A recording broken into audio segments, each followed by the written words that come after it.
അമൃത് Veni life quit presents daily news സായാഹ്ന വാർത്തകൾ powered by Pulimoottil silks KSFE in association with Joy Lucas.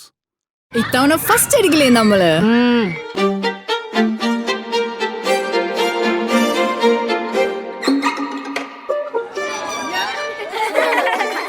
കുട്ടികൾക്കൊക്കെ pain ശല്യം ഉണ്ടാകും. അതുകൊണ്ട് ലൈസ് കിറ്റ് ഉപയോഗിച്ച് ക്ലാസ്സിൽ വരാൻ പ്രത്യേക ശ്രദ്ധിക്കണം. ലൈസ് കിറ്റ് ലൈസ് റിമൂവർ പെയിൻ ശല്യത്തിൽ നിന്നും ഉടനടി ആശ്വാസം. നമസ്കാരം, ഞാൻ നീതു കൃഷ്ണ.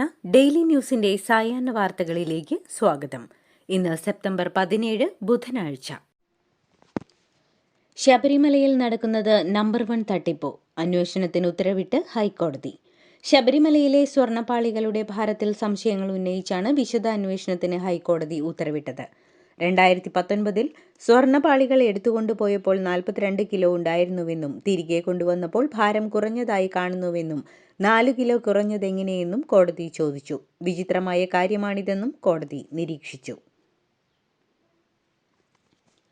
ശബരിമല ദ്വാരപാലക ശില്പങ്ങൾക്ക് സ്വർണ്ണപീഠം കൂടി നിർമ്മിച്ചു നൽകിയിരുന്നതായി സ്പോൺസർ വ്യക്തമാക്കി. ഇവ ഇപ്പോൾ എവിടെയാണെന്ന് അറിയില്ലെന്നും 3 പവൻ സ്വർണമാണ് ഇതിനായി ഉപയോഗിച്ചതെന്നും അദ്ദേഹം പറഞ്ഞു. 2019 ചെമ്പുപാളികൾക്ക് സ്വർണം പൂശിയിരുന്നത്. ആ കാലഘട്ടത്തിൽ തന്നെ ദ്വാരപാലക ശില്പങ്ങൾക്ക് പീഠം കൂടി നിർമ്മിച്ചു നൽകാനുള്ള പ്രവർത്തനങ്ങൾ ആരംഭിച്ചിരുന്നു. കോവിഡ് നിയന്ത്രണങ്ങളുള്ള സമയമായിരുന്നതിനാൽ ഒരു കൂട്ടം ഭക്തരെ ഏൽപ്പിച്ച് സന്നിധാനത്ത് എത്തിക്കുകയായിരുന്നു. എന്നാൽ പീഠം ഘടിപ്പിക്കുന്ന വേളയിൽ അളവിൽ വ്യത്യാസമുണ്ടെന്ന് ദേവസ്വം ബോർഡ് അധികൃതർ ഇദ്ദേഹത്തെ അറിയിച്ചു. പിന്നീട് എന്ത് സംഭവിച്ചുവെന്ന് അറിയില്ല എന്നും സ്പോൺസർ പറയുന്നു. പമ്പയിൽ നടക്കുന്ന ആഗോള അയ്യപ്പ സംഗമത്തിൽ പങ്കെടുക്കുമെന്ന് ആവർത്തിച്ച് SNDP യോഗം ജനറൽ സെക്രട്ടറി വെള്ളാപ്പള്ളി നടേശൻ. നിലപാട് നേരത്തെ പ്രഖ്യാപിച്ചതാണെന്നും സംഗമങ്ങൾ നടക്കുന്നത് നല്ല കാര്യമാണെന്നും വെള്ളാപ്പള്ളി നടേശൻ പറഞ്ഞു. അയ്യപ്പ സംഗമത്തെ വിമർശിച്ചുകൊണ്ടുള്ള പ്രതിപക്ഷ നിലപാടിനെയും വെള്ളാപ്പള്ളി പരിഹസിച്ചു. ഇഷ്ടമില്ലാത്ത അച്ചി തൊട്ടതിലെല്ലാം കുറ്റമെന്ന അവസ്ഥയാണ് പ്രതിപക്ഷത്തിനെന്നും അയ്യപ്പ സംഗമത്തിന് ബദലായി പന്തളത്ത് നടക്കുന്ന വിശ്വാസ സംഗമത്തിലേക്ക് ക്ഷണിച്ചാലും പങ്കെടുക്കില്ലെന്നും വെള്ളാപ്പള്ളി നടേശൻ പറഞ്ഞു. ആഗോള അയ്യപ്പ സംഗമത്തിൽ പങ്കെടുക്കില്ലെന്ന് പന്തളം കൊട്ടാരം പ്രതിനിധികൾ അറിയിച്ചു. കൊട്ടാരം കുടുംബാംഗങ്ങളായ 2 പേരുടെ നിര്യാണത്തെ തുടർന്നുള്ള അശുദ്ധി നിലനിൽക്കുന്ന സാഹചര്യത്തിലാണ് അയ്യപ്പ സംഗമത്തിൽ നിന്നും വിട്ടുനിൽക്കുന്നതെന്നാണ് വിശദീകരണം. ആശുപത്രികളിലെ ഉപകരണക്ഷാമം പരിഹരിക്കാൻ താൽക്കാലിക ഇടപെടൽ. വിതരണക്കാർക്കുള്ള കുടിശ്ശിക തീർക്കാനായി സ്റ്റേറ്റ് ഹെൽത്ത് ഏജൻസി 100 കോടി രൂപ അനുവദിച്ചു. 65 കോടി രൂപ സർക്കാർ ആശുപത്രികൾക്കും 35 കോടി രൂപ സ്വകാര്യ ആശുപത്രികൾക്കും നൽകും. കുടിശ്ശിക തീർക്കാനായി KMCSLനും കാരുണ്യ സുരക്ഷാ പദ്ധതിക്കും ധനവകുപ്പ് ഇടക്കാല തുക അനുവദിച്ചു. 50 കോടി രൂപയാണ് KMSCLന് അനുവദിച്ചത്. എന്നാൽ 2024 ഫെബ്രുവരി മുതൽ 25 മാർച്ച് വരെയുള്ള തുക ലഭിക്കാതെ സമരം നിർത്തില്ലെന്നാണ് വിതരണക്കാരുടെ നിലപാട്. തിരുവനന്തപുരം മെഡിക്കൽ കോളേജിലെ ശസ്ത്രക്രിയാ ഉപകരണങ്ങൾക്ക് ഗുരുതര പ്രതിസന്ധിയുണ്ടെന്ന് ചൂണ്ടിക്കാട്ടി കാർഡിയോളജി വിഭാഗം മേധാവി ഇന്നലെ ആശുപത്രി സൂപ്രണ്ടിന് കത്ത് നൽകിയിരുന്നു. ശസ്ത്രക്രിയകൾ മുടങ്ങുന്ന സാഹചര്യമുണ്ടാകുമെന്നും കത്തിൽ സൂചിപ്പിച്ചിരുന്നു. തിരുവനന്തപുരം ജനറൽ ആശുപത്രിയിലെ ശസ്ത്രക്രിയാ പിഴവ് ഡോക്ടറിന്റെ ഭാഗത്തു നിന്നുണ്ടായത് ഗുരുതരമായ വീഴ്ചയാണെന്ന് സമ്മതിച്ച് ആരോഗ്യമന്ത്രി വീണ ജോർജ്. റിപ്പോർട്ട് ലഭിക്കുന്ന മുറയ്ക്ക് കർശനമായ നടപടി സ്വീകരിക്കുമെന്നും മന്ത്രിസഭയിൽ അറിയിച്ചു. 2.5 വർഷം മുൻപ് നടന്ന ശസ്ത്രക്രിയയിലാണ് സുമയ്യയുടെ നെഞ്ചിൽ ഗൈഡ് വയർ കുടുങ്ങിയത്. ചികിത്സാ പിഴവ് സമ്മതിച്ചുകൊണ്ടുള്ള ഡോക്ടറുടെ ശബ്ദരേഖ പുറത്തുവന്നിരുന്നു. അമീബിക് മസ്തിഷ്ക ജ്വരത്തെപ്പറ്റി ചർച്ച ചെയ്യുന്നതിനായി നിയമസഭയിൽ അടിയന്തര പ്രമേയ ചർച്ച. പൊതുജനാരോഗ്യം പ്രാധാന്യമുള്ള വിഷയമാണെന്നും ചർച്ചയ്ക്ക് തയ്യാറാണെന്നും ആരോഗ്യമന്ത്രി അറിയിക്കുകയായിരുന്നു. സഭാ നടപടികൾ നിർത്തിവച്ചാണ് ചർച്ച ചെയ്യേണ്ടതെന്ന് പ്രതിപക്ഷ നേതാവ് VD സതീശൻ സഭയിൽ ആവശ്യപ്പെട്ടു. അമീബിക് മസ്തിഷ്ക ജ്വരം സംസ്ഥാനത്ത് പടരുന്നതുമായി ബന്ധപ്പെട്ട് നിയമസഭയിലെ അടിയന്തര പ്രമേയത്തിലെ ചർച്ചയിൽ പ്രതിപക്ഷ MLA N ഷംസുദ്ദീൻ ആരോഗ്യവകുപ്പിനും ആരോഗ്യമന്ത്രിക്കുമെതിരെ രൂക്ഷ വിമർശനം ഉന്നയിച്ചു. സംസ്ഥാനത്ത് അമീബിക് മസ്തിഷ്ക ജ്വരം അതിവേഗം പടർന്നു പിടിക്കുകയാണെന്നും വീട്ടിൽ കുളിച്ചവർ പോലും രോഗം വന്നു മരിക്കുന്നുവെന്നും പ്രതിപക്ഷം കുറ്റപ്പെടുത്തി. കപ്പിത്താൻ ഉണ്ടായിട്ട് കാര്യമില്ലെന്നും കപ്പൽ മുങ്ങിയെന്നും പ്രതിപക്ഷം പരിഹസിച്ചു. രോഗബാധയിൽ ശാസ്ത്രീയ വിശദീകരണം നൽകാൻ സർക്കാരിനാകുന്നില്ലെന്നും രോഗം പ്രതിരോധിക്കുന്നതിൽ ആരോഗ്യവകുപ്പിന് വ്യക്തതയില്ലെന്നും ഇരുട്ടിൽ തപ്പുകയാണെന്നും എൻ ഷംസുദ്ദീൻ വിമർശിച്ചു. തൃശൂർ ചേർപ്പിലെ കലുങ്ക് സംവാദത്തിനിടെ വയോധികന്റെ നിവേദനം നിരസിച്ചതിൽ സംഭവിച്ചത് കൈപ്പിഴയെന്ന് കേന്ദ്രമന്ത്രി സുരേഷ് ഗോപി. കലുങ്ക് ചർച്ചയുടെ പൊലിമ കെടുത്താനുള്ള ശ്രമമാണ് ഇപ്പോൾ നടക്കുന്നതെന്നും അദ്ദേഹം കൂട്ടിച്ചേർത്തു. കൈപ്പിഴകൾ ഉയർത്തിക്കാട്ടി കലുങ്ക് സൗഹൃദ സംവാദത്തിന്റെ തീപ്പന്തം കെടുത്താനാണ് ശ്രമമെന്നും അത് നടക്കില്ലെന്നും സുരേഷ് ഗോപി വ്യക്തമാക്കി. കൊച്ചുവേലായുധന്മാരെ ഇനിയും കാണിച്ചു തരാമെന്നും വീടില്ലാത്തവരുടെ പട്ടിക പുറത്തുവിടുമെന്നും സുരേഷ് ഗോപി പ്രതികരിച്ചു. സുന്ദരിപ്പൂവേ പൂത്തുമ്പികളെ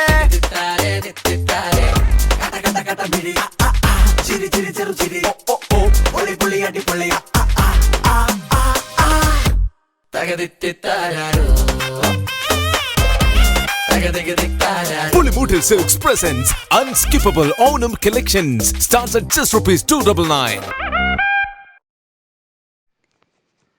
ഇരിങ്ങാലക്കുടയിലെ കലുങ്ക് സൗഹൃദ സംവാദത്തിൽ വെച്ച് CPM-നെ വെല്ലുവിളിച്ച് കേന്ദ്രമന്ത്രി സുരേഷ് ഗോപി.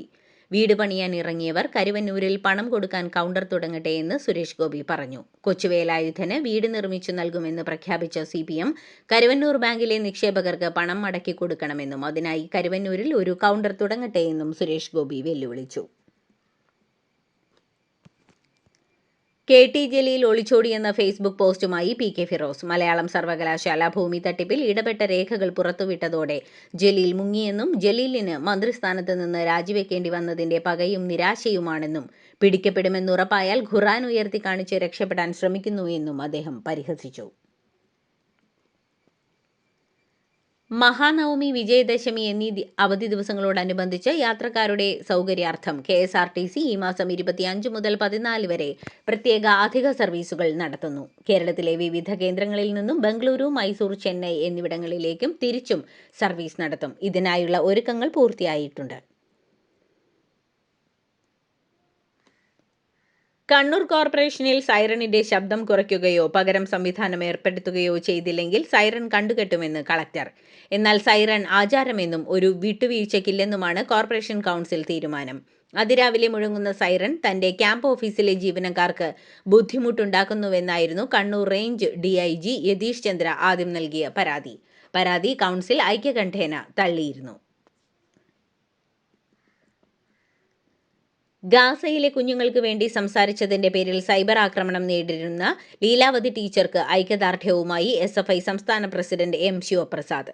പാലസ്തീൻ എന്ന നാട് ഭൂപടത്തിൽ നിന്ന് മായ്ച്ചു കളയാൻ ഇസ്രയേൽ ശ്രമിക്കുമ്പോൾ അവിടെ അവസാനിക്കുന്നത് 10,000-കണക്കിന് കുഞ്ഞുങ്ങളുടെ ജീവിതവും സ്വപ്നങ്ങളുമാണെന്ന് ശിവപ്രസാദ് കുറിച്ചു. ഗാസയിൽ കുഞ്ഞുങ്ങൾ വിശന്നിരിക്കുമ്പോൾ എന്റെ തൊണ്ടയിൽ നിന്ന് എങ്ങനെ ചോറിറങ്ങും എന്നാണ് ലീലാവതി ടീച്ചർ ചോദിച്ചത്. വയനാട് വനംവകുപ്പ് ഉദ്യോഗസ്ഥയെ അർദ്ധരാത്രി ഓഫീസിൽ വെച്ച് പീഡിപ്പിക്കാൻ ശ്രമിച്ച കേസിൽ ഫോറസ്റ്റ് ഓഫീസർ രതീഷ് കുമാറിന് സസ്പെൻഷൻ. സംഭവത്തിൽ സുഗന്ധഗിരി സെക്ഷൻ ഫോറസ്റ്റ് ഓഫീസറായ രതീഷ് കുമാറിന്റെ ശബ്ദരേഖ ഉൾപ്പെടെ പുറത്തു വന്നതിന് പിന്നാലെയാണ് നടപടി. പ്രതിയായ Sugandhagiri section forest officer Ratheesh Kumar അതിജീവിതയോട് നടത്തിയ സംഭാഷണമാണ് പുറത്തുവന്നത്. പടിഞ്ഞാറത്തറ പോലീസാണ് കേസ് അന്വേഷിക്കുന്നത്.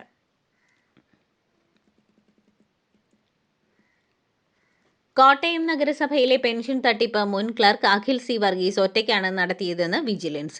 നഗരസഭാ സെക്രട്ടറി അടക്കം മറ്റു ഉദ്യോഗസ്ഥർക്ക് തട്ടിപ്പ് വിവരം അറിയില്ലായിരുന്നുവെന്നും നഗരസഭയിലെ ഉദ്യോഗസ്ഥരെ കളിപ്പിച്ചാണ് തട്ടിപ്പ് നടത്തിയതെന്നും അഖിൽ കൈകാര്യം ചെയ്തിരുന്ന ഫയലുകൾ മേലുദ്യോഗസ്ഥർ പരിശോധിച്ച ശേഷവും അതിൽ ക്രമക്കേട് നടത്തിയെന്നാണ് വിജിലൻസിന്റെ കണ്ടെത്തൽ. പുലിയെ പിടികൂടാത്തതിൽ പ്രതിഷേധിച്ച് പെരിന്തൽമണ്ണ മണ്ണാർമലയിൽ റോഡ് ഉപരോധിച്ച നാട്ടുകാർക്കെതിരെ പോലീസ് കേസെടുത്തു. വേട്ടത്തൂർ പഞ്ചായത്ത് പ്രസിഡന്റ് അടക്കം കണ്ടാലറിയാവുന്ന 30 പേർക്കെതിരെയാണ് പോലീസ് കേസെടുത്തത്. പുലി ഭീതി അകറ്റണമെന്നാവശ്യപ്പെട്ട് പ്രതിഷേധിച്ചവർക്കെതിരെയാണ് മേലാറ്റൂർ പോലീസ് കേസെടുത്തത്. നിയമവിരുദ്ധമായി സംഘം ചേർന്നെന്നും വാഹനങ്ങൾക്കും യാത്രക്കാർക്കും പൊതുജനങ്ങൾക്കും മാർഗതടസ്സമുണ്ടാക്കിയെന്നുമാണ് കേസ്. കൊച്ചിയിൽ ഷെയർ ട്രേഡിംഗിൽ കോടികളുടെ ലാഭമുണ്ടാക്കാമെന്ന് വാഗ്ദാനം നൽകി 26 കോടി രൂപ തട്ടിയ കേസിൽ ആദ്യ അറസ്റ്റ് രേഖപ്പെടുത്തി. കൊല്ലം അഞ്ചൽ സ്വദേശിനിയായ സുജിതയെയാണ് സൈബർ പോലീസ് അറസ്റ്റ് ചെയ്തത്. പരാതിക്കാരനായ കൊച്ചിയിലെ വ്യവസായി വ്യാജ ഷെയർ ട്രേഡിംഗ് ആപ്പിലെ നിർദ്ദേശപ്രകാരം പണം കൈമാറിയ അക്കൗണ്ടുകളിൽ ഒന്ന് സുജിതയുടേതാണെന്ന് പോലീസ് കണ്ടെത്തി. ഇതിന്റെ അടിസ്ഥാനത്തിലാണ് അറസ്റ്റ്. പാലക്കാട് മുതലമടയിൽ ആദിവാസി യുവാവിനെ മുറിയിൽ പൂട്ടിയിട്ട് മർദ്ദിച്ച സംഭവത്തിൽ ഗുരുതര ആരോപണവുമായി മർദ്ദനമേറ്റ വെള്ളയ്യൻ. കേസ് ഒത്തുതീർപ്പാക്കാൻ പോലീസ് ശ്രമിച്ചെന്നാണ് ആരോപണം. ചിറ്റൂർ ഡിവൈഎസ്പിക്കെതിരെയാണ് വെള്ളയ്യൻ ആരോപണം ഉന്നയിച്ചിരിക്കുന്നത്. മൊഴിയെടുക്കാനെന്ന വ്യാജേന വിളിപ്പിച്ച ശേഷം കേസ് ഒത്തുതീർപ്പാക്കാൻ ശ്രമിക്കുകയായിരുന്നു എന്നാണ് വെള്ളയ്യൻ പറയുന്നത്. കൺഗ്രാചുലേഷൻസ്. മിടുക്കിയാട്ടോ. പൈലറ്റ് ആവണമെന്ന് പറയണേ. അവളുടെ ആഗ്രഹമല്ലേ, അവള് പറക്കട്ടെ. ചെലവ് എത്രയാന്ന്? KSFE പുതിയ ഹാർമണി ചിട്ടി ചേരണം. കണ്ണടച്ചു തുറക്കും മുമ്പ് അവളുടെ +2 കഴിയില്ലേ. കടം വാങ്ങാതെയും സ്ഥലം വിൽക്കാതെയും കുട്ടികളെ പഠിപ്പിക്കാം. KSFE ഹാർമണി ചിട്ടികൾ. KSFE ഹാർമണി ചിട്ടിയിൽ ചേരുന്ന 100 ഭാഗ്യശാലികൾക്ക് സിംഗപ്പൂർ യാത്ര. പ്രധാനമന്ത്രി നരേന്ദ്രമോദിക്ക് പിറന്നാൾ ആശംസയുമായി ഇസ്രായേൽ പ്രധാനമന്ത്രി ബെഞ്ചമിൻ നെതന്യാഹു. പ്രിയ സുഹൃത്ത് നരേന്ദ്ര എന്ന് വിശേഷിപ്പിച്ചുകൊണ്ടാണ് ബെഞ്ചമിൻ നെതന്യാഹുവിന്റെ ആശംസ. മോദി ഇന്ത്യയ്ക്കായി പല നേട്ടങ്ങളും കൈവരിച്ചുവെന്നും ഇന്ത്യയും ഇസ്രായേലും സൗഹൃദത്തിൽ ഒരുപാട് മുന്നോട്ട് പോയി എന്നും നെതന്യാഹു പുകഴ്ത്തി. ഒരുപാട് ലോക നേതാക്കളും സിനിമാ കായിക രംഗത്തെ പ്രമുഖരും നരേന്ദ്രമോദിക്ക് ആശംസകൾ അറിയിച്ചു. പുതിയ ഇന്ത്യ ആണവ ഭീഷണികളെ ഭയക്കുന്നില്ലെന്ന് പ്രധാനമന്ത്രി നരേന്ദ്രമോദി. മധ്യപ്രദേശിലെ ധറിൽ പൊതുസമ്മേളനത്തെ അഭിസംബോധന ചെയ്ത് സംസാരിക്കുകയായിരുന്നു അദ്ദേഹം. 75ാം ജന്മദിനാഘോഷവുമായി ബന്ധപ്പെട്ട വിവിധ പദ്ധതികളും അദ്ദേഹം ഉദ്ഘാടനം ചെയ്തു. ഇന്ത്യ നടത്തിയ ഓപ്പറേഷൻ സിന്ദൂറിനെ അദ്ദേഹം വാനോളം പുകഴ്ത്തി. ഇന്ത്യൻ സൈനികരുടെ ധീരതയെയും അദ്ദേഹം പ്രശംസിച്ചു. സാമൂഹിക മാധ്യമങ്ങളിൽ പ്രചരിക്കുന്ന പ്രധാനമന്ത്രി നരേന്ദ്രമോദിയുടെയും അമ്മയുടെയും AI ദൃശ്യങ്ങൾ നീക്കം ചെയ്യണമെന്ന് കോൺഗ്രസിന് പട്ന ഹൈക്കോടതിയുടെ നിർദ്ദേശം. ആക്ടിംഗ് ചീഫ് ജസ്റ്റിസ് PB ഭജന്ദ്രിയുടേതാണ് നടപടി. എല്ലാ സാമൂഹിക മാധ്യമ പ്ലാറ്റ്ഫോമുകളിൽ നിന്നും വീഡിയോ നീക്കം ചെയ്യണമെന്ന് കോടതി നിർദ്ദേശിച്ചു. വൈക്കോൽ കത്തിക്കുന്നതിലൂടെ രൂക്ഷമായ വായു മലിനീകരണത്തിന് കാരണക്കാരാകുന്ന കർഷകരിൽ ചിലരെ ജയിലിൽ അടയ്ക്കുന്നത് മറ്റുള്ളവർക്ക് ശക്തമായ സന്ദേശം നൽകുമെന്ന് സുപ്രീം കോടതി. എല്ലാ കൊല്ലവും ഒക്ടോബറിൽ ഡൽഹി NCR മേഖലയിൽ വായു മലിനീകരണം രൂക്ഷമാകുന്നതുമായി ബന്ധപ്പെട്ടുള്ള ഹർജികൾ പരിഗണിക്കവെയായിരുന്നു സുപ്രീം കോടതി അഭിപ്രായം പങ്കുവച്ചത്. ഖത്തറിനെതിരെ ഇസ്രായേൽ നടത്തിയ ആക്രമണത്തിന്റെ പശ്ചാത്തലത്തിൽ ദോഹയിൽ ചേർന്ന അടിയന്തര അറബ് ഇസ്ലാമിക് ഉച്ചകോടിയിൽ ഇസ്രായേലിനെതിരെ രൂക്ഷ വിമർശനവും ഖത്തറിന് പൂർണ്ണ പിന്തുണയും പ്രഖ്യാപിച്ച് വിവിധ രാജ്യങ്ങൾ. പാലസ്തീനുള്ള പിന്തുണയ്ക്കും ഉച്ചകോടി വേദിയായി. സഖ്യരാഷ്ട്രങ്ങളിൽ ഏതു രാജ്യത്തിന് നേരെയുണ്ടാകുന്ന ആക്രമണവും അറബ് മുസ്ലിം രാഷ്ട്രങ്ങൾക്ക് നേരെയുള്ള ആക്രമണമായി കരുതുമെന്നും ഉച്ചകോടി വ്യക്തമാക്കി. തെലങ്കാന മുഖ്യമന്ത്രിയും കോൺഗ്രസ് നേതാവുമായ രേവന്ത് റെഡ്ഡിയുടെ നിർദ്ദേശപ്രകാരം ഉപരാഷ്ട്രപതി തെരഞ്ഞെടുപ്പിൽ NDA സ്ഥാനാർത്ഥിക്ക് വോട്ട് ചെയ്തതായി 3 കോൺഗ്രസ് MPമാർ സമ്മതിച്ചതായി ഭാരത് രാഷ്ട്ര സമിതി MLA പാടി കൗശിക് റെഡ്ഡി ആരോപിച്ചു. ഒരു പത്രസമ്മേളനം നടത്തി എല്ലാവരോടും ഇക്കാര്യം വെളിപ്പെടുത്താൻ പോലും അവർ എന്നോട് ആവശ്യപ്പെട്ടുവെന്നും കൗശിക് റെഡ്ഡി അവകാശപ്പെട്ടു.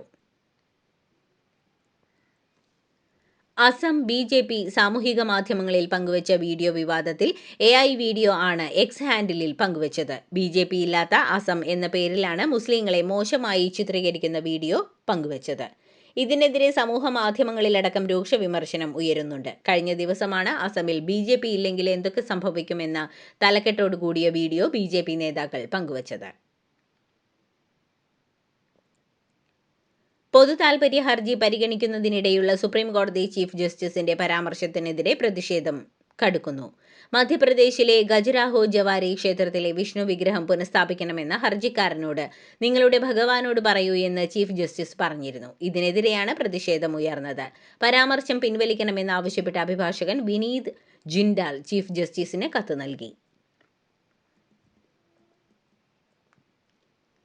ചാർലി കിർക്ക് കൊലപാതകത്തിലെ പ്രതി ടൈലർ റോബിൻസണിനെതിരെ കുറ്റപത്രം സമർപ്പിച്ചു. കൊലപാതകം, നിയമസംവിധാനത്തെ തടസ്സപ്പെടുത്തൽ അടക്കം 7 കുറ്റങ്ങൾ ആണ് 22-കാരനായ ടൈലർ റോബിൻസണെതിരെ ചുമത്തിയിട്ടുള്ളത്. ടൈലറിന് വധശിക്ഷ ലഭ്യമാക്കുകയാണ് ലക്ഷ്യമെന്ന് പ്രോസിക്യൂഷൻ അന്തർദേശീയ മാധ്യമങ്ങളോട് വിശദമാക്കി. ചാർലി കിർക്കിന്റെ വിദ്വേഷ പരാമർശങ്ങളാണ് കൊലപാതകത്തിലേക്ക് നയിച്ചതെന്ന പ്രതിയുടെ ടെക്സ്റ്റ് സന്ദേശങ്ങൾ പ്രോസിക്യൂഷൻ കുറ്റപത്രത്തിൽ ഉൾപ്പെടുത്തിയിട്ടുണ്ട്. കെയ്റോയിലെ ഈജിപ്ഷ്യൻ മ്യൂസിയത്തിലെ കൺസർവേഷൻ ലാബിൽ സൂക്ഷിച്ചിരുന്ന അമൂല്യ സ്വർണ്ണ ബ്രേസ്ലെറ്റ് കാണാതായി. പ്രാദേശിക മാധ്യമങ്ങളാണ് ഇക്കാര്യം റിപ്പോർട്ട് ചെയ്തത്. 21ാം രാജവംശത്തിലെ 3ാമത്തെ ഫറവോയായിരുന്ന ഫറവോ സൈസനസ് ഒന്നാമൻ്റേതാണ് ഈ അപൂർവ ബ്രേസ്ലെറ്റ്. വരാനിരിക്കുന്ന ട്രഷർ ഓഫ് ഫെറവോസ് പ്രദർശനത്തിനായി ഇത് റോമിലേക്ക് കൊണ്ടുപോകാനിരിക്കുകയായിരുന്നുവെന്ന് മ്യൂസിയം അധികൃതർ അറിയിച്ചു. 2 ദിവസത്തെ UK സന്ദർശനത്തിനായി US പ്രസിഡന്റ് ഡൊണാൾഡ് ട്രംപും പത്നി മെലനിയയും ലണ്ടനിൽ എത്തി. ഇന്ന് വിൻഡ്ലൻ കാസിൽ ചാൾസ് രാജാവും രാജ്ഞി കാമിലയുമായി കൂടിക്കാഴ്ച നടത്തും. നാളെ UK പ്രധാനമന്ത്രി കിയർ സ്റ്റാർമറും ചർച്ച നടത്തും. ട്രംപിന്റെ സന്ദർശനത്തിനെതിരെ പ്രതിഷേധങ്ങളും അരങ്ങേറും. ചാൾസ് മൂന്നാമൻ രാജാവിന്റെ ക്ഷണം സ്വീകരിച്ചാണ് ട്രംപ് എത്തിയിരിക്കുന്നത്. കാനഡയിലെ ഇന്ത്യൻ കോൺസുലേറ്റ് ഉപരോധിക്കുമെന്ന് ഖലിസ്ഥാനി സംഘടനയുടെ ഭീഷണി. US ആസ്ഥാനമായി പ്രവർത്തിക്കുന്ന 6 for Justice എന്ന ഖലിസ്ഥാനി സംഘടനയാണ് ഭീഷണി മുഴക്കിയത്. വ്യാഴാഴ്ച കാനഡയിലെ വാൻക്യൂവറിലെ ഇന്ത്യൻ കോൺസുലേറ്റിൽ 12 മണിക്കൂർ ഉപരോധം പ്രഖ്യാപിച്ചതായും റിപ്പോർട്ട് പുറത്തുവന്നു. സെപ്റ്റംബർ 18-ന് കോൺസുലേറ്റ് സന്ദർശിക്കരുതെന്ന് ഇൻഡോ കനേഡിയൻ പൗരന്മാരോട് സംഘടന മുന്നറിയിപ്പ് നൽകി. പാലസ്തീനിൽ യുദ്ധം കടുപ്പിച്ച് ഇസ്രായേൽ. കൊല്ലപ്പെട്ട പാലസ്തീനികളുടെ എണ്ണം 75 എന്നാണ് റിപ്പോർട്ട്. ഗാസയിലുള്ള 3000 ഹമാസ് പോരാളികളെ ഇല്ലാതാക്കാൻ കൂടുതൽ സൈന്യത്തെ യുദ്ധമുഖത്ത് എത്തിക്കാനാണ് ഇസ്രായേൽ നീക്കം. ഒഴിഞ്ഞുപോകാൻ ഇസ്രായേൽ അനുവദിച്ച അൽ റഷീദ് പാതയിൽ നടന്നു നീങ്ങാൻ പോലും സാധ്യമാവാത്തത്ര തിരക്കാണെന്നാണ് വിവരം. നഗരം പിടിച്ചെടുക്കാൻ ഒടുവിൽ ഇസ്രായേൽ കരയുദ്ധം കൂടി തുടങ്ങിയതോടെ ഗാസ കത്തുകയാണ്. ഇതോടുകൂടി ഡെയിലി ന്യൂസിന്റെ ഇന്നത്തെ സായാഹ്ന വാർത്തകൾ സമാപിക്കുന്നു. ഡെയിലി ന്യൂസിനു വേണ്ടി വാർത്തകൾ വായിച്ചത് നീതു കൃഷ്ണ. ഡെയിലി ന്യൂസ് ലൈവ്.in വാർത്തകൾ വിരൽ തുമ്പിൽ.